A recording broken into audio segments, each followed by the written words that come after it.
Hey everyone, Mango7 here. How we doing today? Welcome to another episode of Epic 7. Today we're going to talk about the 2.7 patch, the New Year patch, the patch without Luna, the patch where Reddit exploded in anger and frustration, and it's already basically confirmed the next hero that they can be disappointed about in 2 weeks' time. So, for those of you who don't know, I'm sure you do already, there is no Luna this week. I was not expecting it. As soon as I saw the data mining of Tamarine, I'm like, that kind of sucks because that means no Luna. But people kept saying she's gonna come, and I kept telling them I don't think it's gonna happen yet. The only way it's gonna happen if they dual banner, and they said they're not dual bannering anymore. So yeah, no Luna. I'm okay with that. A lot of people are not. I really want Luna, but I can handle without her for now. I understand they'll bring her back. When they bring her back, I'll be happy about it, and I think they want to tie her in with story somehow, which just makes the most sense, so I guess we'll see. But instead, we get Tamarine. Tamarine is a Soul Weaver who is used to buff your team and heal your team and do a bunch of other really cool things. So her skill set is quite interesting. I'm kind of surprised they put something this confusing into the game this early, because it just kind of is one of those weird skill sets. So the way it works is she's basically a normal person, like a commoner style thing, and then as the battle progresses, she turns into a K-pop idol, I guess, and starts to heal and buff you and stuff like that, which is awesome. I like it anyway. And the way it works is her battle starts with 9 cooldown. I think it goes down to 8 with skill ups, and then every time you use an attack, you decrease the cooldown of the Shining Star by 1 turn. So her first skill and her second skill, Serene's Tune and Song of the Forest, both reduce the cooldown of Shining Star by 1 turn each. So when she's in her regular form here, she has a Destina style attack. She attacks and heals the ally with the lowest health. As for the second one, she heals all allies with a peaceful melody. Amount recovered increases proportion to the caster's max health. So kind of like a Destina style again, no debuff removal there. As for her final skill, when she finally decides to transform into a K-pop star, she dispels all debuffs on all allies, fills herself up to full HP, and goes again. And that means when she goes again, she can now use Climax, and that increases the attack power of all allies for 2 turns and increases combat readiness by 30% for all allies, probably up to about 50% with skill ups. This is kind of cool, like really neat skill set, and I love the thought and design put into the skill set. It's kind of weird there's another fire attack buffer. That's Hazel, that's Araminta for me so far. So I'm gonna have 3 fire units with all having attack buff, which is just super weird. As for her skill set, it's really so hard to say how she's going to play out. Like, I have no idea how she's going to play out, especially with, like, we don't know her stats yet, we don't know her speed, we don't know, like, so many things. It's just such a hard character to talk about. But for now, I can say she looks cool, her idea behind her is cool, I can say I'm going to pull for her, and I can say that her artifact that comes with her seems nutso. So this is Idol's Cheer, and this actually kind of makes me think that maybe the healer Tamarine isn't actually as good, because the artifact itself seems insane, and they kind of like to do really good unit with like a not so great artifact a lot of times, and a really good artifact with a not so great unit sometimes. And this is a Soul Weaver exclusive, and the way it works is when they are attacked, it increases the combat readiness of the highest attack unit by 10%, and that is a lot. And if you think about Wyvern 11, if your Soul Weaver gets hit 3 times, that's up to 60% combat readiness if you have it max to that unit in 1 Wyvern attack. That's so nutso. And it's even, I would guess, to about 15% each turn, so 45% combat readiness boost to your highest attacker. I mean, this is such a great artifact, and especially when you don't need healing. You don't need that little bit extra healing, or you don't need that prophetic candle. Like, I can see this wrecking a lot of dreams in hunts, and probably causing some problems in PvP too. And then we have a 4-star artifact, Centimere, however you say that word, and it's when a single attack is inflicted against Earth Elemental heroes, decreases the combat readiness by 5 to 10%. This is one of those ones to me that seems pretty bad. but you never know when it's going to be useful, especially if we get some sort of event or raid boss or something that can really take advantage of this. Not really sure what to say about it, but I do think it's one of those ones that needs to be farmed, at least one, and then kind of decide if you end up using it later. So what is next is we have a Shining Star story. The important part here is we get to see more of Corinne, we get to see more of Carrot, and we get to see more of Oxlots, which is awesome. But we get a ton of catalysts. We get 6 Mercenaries Medicines. Unfortunately, not one of the ones I needed the most, but I will take it. 8 Cold Visions, or Cold Looks, 15 Archer's Visions, Olagora Seed, Gigaphantasm, blah blah blah, ton of other things. So so many people don't finish these events, and it's so scary to me. Absolutely, like, assuming you have the time, you need to farm all of these. All of these right here need to be farmed. You cannot leave these medicines behind. You can't leave the other catalysts, even if you don't need them yet. You'll probably need them later. You can't leave the Molagora Seed. You can't leave the Phantasm. I also think you cannot leave the bookmarks. You can't leave the Penguin. I'm not sure on the Penguin, but I buy them anyway.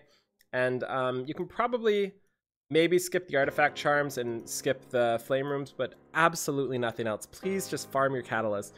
Like, I can't tell how many accounts I've seen without farming the epic catalyst. It's like, what are you doing? It takes like 5 minutes to farm them if you do on hell difficulty. You gotta do them, okay? And one other thing here, I'm really salty about 3 silver transmit stones here. This is just one of those things that needs to change. This should really be 1 gold transmit stone. I'm definitely going to contact GM Dominial and try to get him to change this, because it's better off not having this than having it. This is one of those things that people just get salty about because it's the final reward, and it's literally better to not get that than to get it because of the amount of crying that brings. Okay, next up is a limited time challenge. This is where we get that artifact I talked about earlier. The cool part is it's Dagger Sikar's challenge, which is one of the reputations we have in game that we don't really know anything about. Please let me know in the comments below how much we know about them from the story. I just know that it's locked right now in the actual reputation tab. Have we met these people yet? I'm really sorry, I should know this, but I would love to hear from you guys to make sure I know if this is new or not. I've been waiting for Dagger Sakar stuff for a while, and I really hope this means we're unlocking that reputation soon, which I cannot wait for, and I'll be so excited for. So yeah, same stuff as always here. 4-star artifact, 20% drop rate on hell. Absolutely need to farm at least one of those, so make sure you farm one just to be safe. I'm going to be MLBing it because it's just such a unique artifact. You never know if we'll end up using it for PvP later. You also get a gold transmit stone from hell difficulty, and if you are really low level, you can clear it 10 times for a single reward, so do not worry about that. And on to the bug fixes. So the most important one here is Angelica's voice lines are no longer cut off when the skill Guide of the Goddess activates. I hate when voices get cut off. And same with Carmen Rose. She had a voice line at the start that was cut off, and it really made me upset. And people were like, it's not cut off, that's just what she's saying. And I'm like, I don't think so. I'm pretty sure that's cut off. But actually, we have in auto battle mascot, Hazel's skill now targets the ally with the highest attack. That is a huge buff to her. There's a bunch of other cool things here. The Colossal Monster Battle has been removed from the Guild Wars screen. I guess they didn't want that taunting people anymore. And some cool stuff here. The gold that is obtainable in hunts has increased by approximately 15%. Always a good thing. More gold is great. And this one is really cool too. The drop rates of rare equipment and accessories has decreased significantly. And the drop rate of heroic grade equipment and accessories has been increased significantly. So significantly means a lot. So there's a good chance we have a much better drop rate now. Why don't we just all make a Wyvern 11 team and put our Lunas in and go fight it? I'm just kidding. Okay. So the other small changes they have is a Sister's Diary is now 1 hunt instead of 3. I actually like this because I can't even tell you how many times I haven't done a hunt for the day on my alt, and I'll log in like 20 minutes to go and try to do my dailies, and I realize I have to do 3 hunts, and I'm just like, ugh. I know that's a small change, but a really nice quality of life for people. And that's about it. The chests have been increased, and there's not much else. But one big part here, and this is actually kind of funny to me. So one of my complaints, one of my big actual complaints about the game was that they did not communicate when stuff was ending enough, and so much stuff was ended preemptively before we knew it. And I tried to convey that in a talk with GM Dominial, and I don't know if this is my doing. It can't be. That would just be too funny. But they are delaying what artifacts are rotating because it doesn't explicitly show in game. So they're going to show it in game, and now it's not going to change until the 9th, which is or not the 9th. When are they changing it? It doesn't even say when they're going to change it, actually. So that's really not good. I thought it was like a day or two because I read this as 2.9 when I first did this, but I have no idea when it's going to change. So that means we have to wait a while for the next artifact, probably the next patch, which I would bet is 2 weeks from now. So that is going to make me a little salty, which is why it's funny, because this is what I asked for. I asked for more clarity, but like not this time. But either way, really funny. And the exciting part, we get to see more Bologna. I personally love Bologna. I love Bologna's story. I love everything around Bologna. So I am so excited for this. And one cool thing to note here is it says it's a special side story. Diane's story was a special side story. And just for example here, Tamarine's was not a special side story. It was just a side story. So there is a good chance that the next banner is limited. What that means is maybe Litica. That's the only thing I can really think of. But don't get your hopes up.